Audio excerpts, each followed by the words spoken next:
On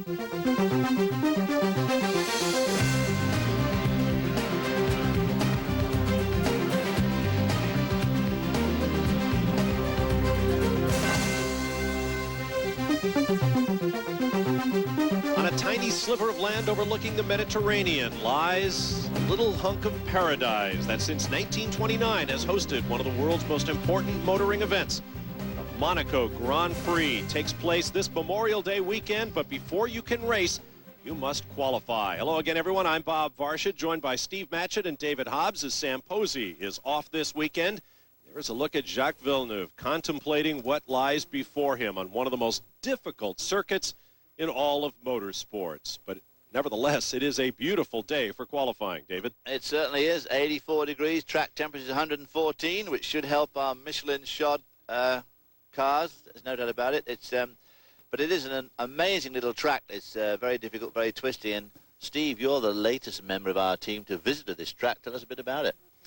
Well, it's certainly one of the most unique tracks in motor racing. The outline is well known throughout the world. It's got that unique tunnel section there down at the bottom right-hand corner. It is very twisty, it is very windy. It's all about downforce and putting the softest tyres on this car. It isn't really a motor racing circuit in the true sense of the word. It just weaves and winds its way around the Monaco Principality, around the hotels and the casino there at the top right-hand corner. It's all about getting downforce on the car, and we've seen a lot of the teams have been practicing down in Valencia in Spain, which has got similar conditions, trying to get the downforce configuration set right. Very, very difficult. Member of the Formula One family who passed away last week, Gabriele Rumi, died of stomach cancer at age 61. He started as Piercarlo Genzani's personal sponsor with his Fond Metal company that makes wheels used by several of the teams in Formula One. That was back in 1983. He bought the Minardi team in 1990 and renamed it Fond Metal in 91. Then quit the sport entirely in 1992 to rebuild his business, came back in 96 with the Minardi team, became the majority owner in 97 before selling out to new team owner Paul Stoddard during the off-season. Gabriele Rumi passed away and last it's welcome week. to the first and third qualifying We'll do it drivers without at Michael. this Monaco Grand Prix. Michael Schumacher is currently stuck out on the circuit. Hopefully he'll join us later, but we'll see as time goes on. So it's David Coulthard who's in pole and Mika Hakkinen who's in third for tomorrow's race. David, many congratulations. A superb last run, but it's the first time all weekend you've been at the top of the timesheets. Have you been sandbagging? No, not at all. No, I made a mistake on Thursday, by touching the barrier at Tabac, and I lost a bit of time in that second session, and also it takes your confidence away a bit because you just can't afford to hit a barrier. And then just trying to play catch-up thereafter. I went into qualifying. I said to my engineers that I hadn't actually completed the last sector quickly at any point during this weekend. So it was going to be interesting in qualifying, and I overdid it on one lap, but all the rest were pretty tidy, and the lap time came from there. You've actually beaten the all-time best lap round here, which was set in 1997 by 0.8 of a second. What's it like to drive these new cars with traction control and those sort of things? It's very difficult because where it helps you in some areas, it puts you, arriving at the corners a lot faster. So, the cars are still tricky to drive, and I think, to be honest, though, in qualifying, I'm not sure whether it actually gives you that much over the lap because of the fresh tyres. But I think it probably makes you more consistent and probably safer in race conditions. David. Mika, right up to the end, it looked like you'd be getting pole, but it seemed to go wrong in that last run. What happened? Well, we made a small change to the car, and I was not probably 100% sure at the moment was it the right thing to do, but you have to try because the times were so close anyway, and Michael was that time on quickest, so we need to try to do something extra. And let's say it worked quite well half the lap, but then when I end up in the last sector, really, I just got quite a big understeer in the second last corner, and couldn't get the front end grip, and just lost a couple of tenths. So that's it. The shame we didn't get the front row for the McLaren for this Grand Prix.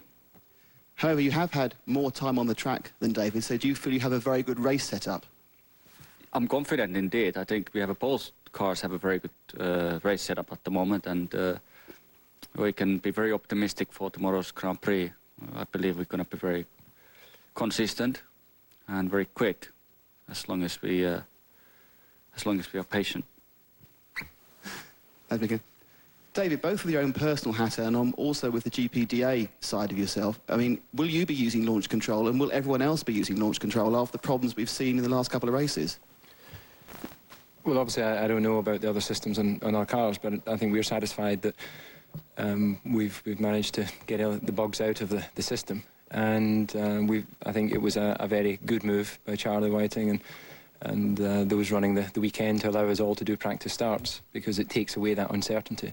So I think it's great that Formula One's able to be adaptable to the situations and to go outside the timings to allow everyone to get very confidence in the systems.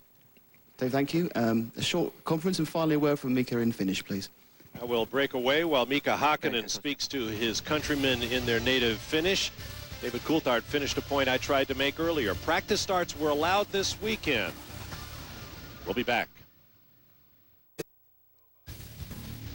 Tomorrow here on Speed Vision, we'll have live coverage of the Monaco Grand Prix. Our pre-race show begins at 7:30 a.m. Eastern Time, live, and will feature reports from Peter Windsor, who will talk about launch control and the controversial finish of the Austrian Grand Prix 2 weeks ago.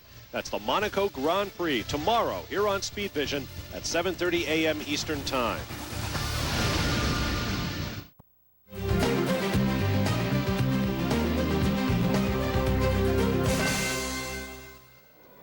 Welcome back. Here's a look at some of the highlights from Thursday. Rubens Barrichello walking down pit lane in the aftermath of the controversial Austrian finish. Marcel Marquez, one of several cars to spin. This one at Rescas took off the rear wing and destroyed the rear end of the car.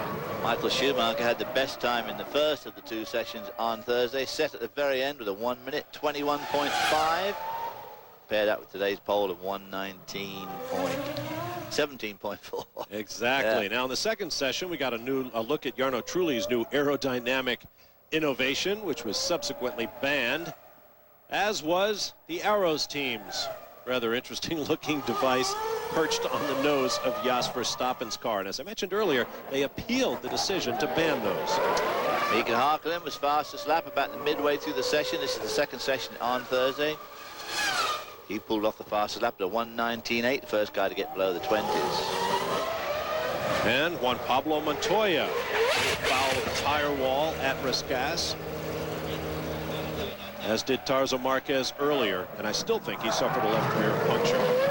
Michael Schumacher on 3 occasions in the second hour bettered his own personal best time, but could not crack Mika Hakkinen, who had set the quick time. This time, 0.463 seconds short. The worst crash today was this one involving Ralf Schumacher, who went off at the swimming pool there and gave himself enough, banged his head around enough that the team sent him home. By far the biggest accident of the weekend thus far.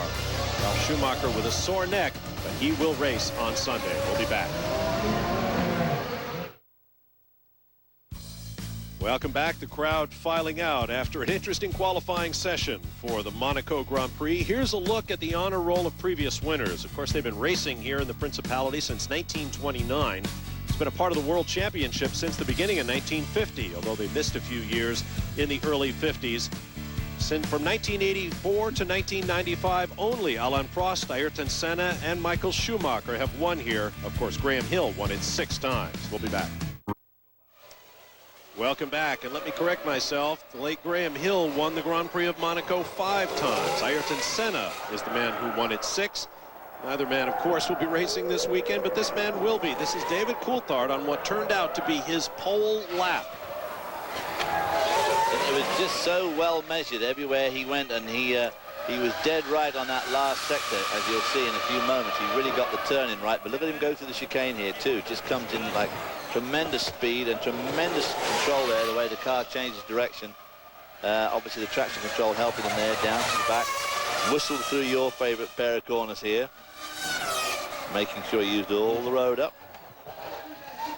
Watch how he takes Rescas. Yeah, this last sector, I mean, he is really visibly quicker through this right-hand hairpin than anybody else. Tucked in tight, hardly any understeer, and really came off quick.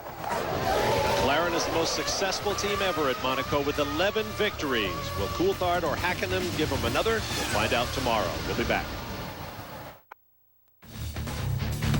Speed Vision's coverage of Formula One is sponsored by Bridgestone, a grip on the future. And by Toyota, more choices, better selection. Experience Toyota today.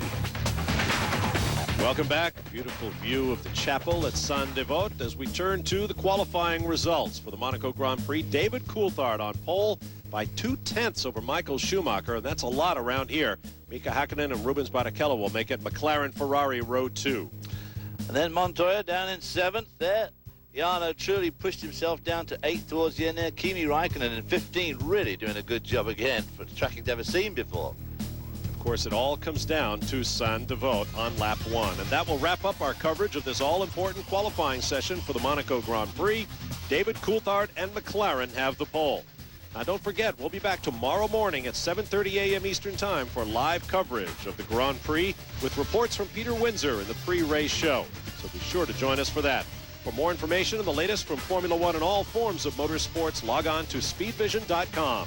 For Steve Matchett and David Hobbs, I'm Bob Varsha. We'll see you tomorrow in Monaco.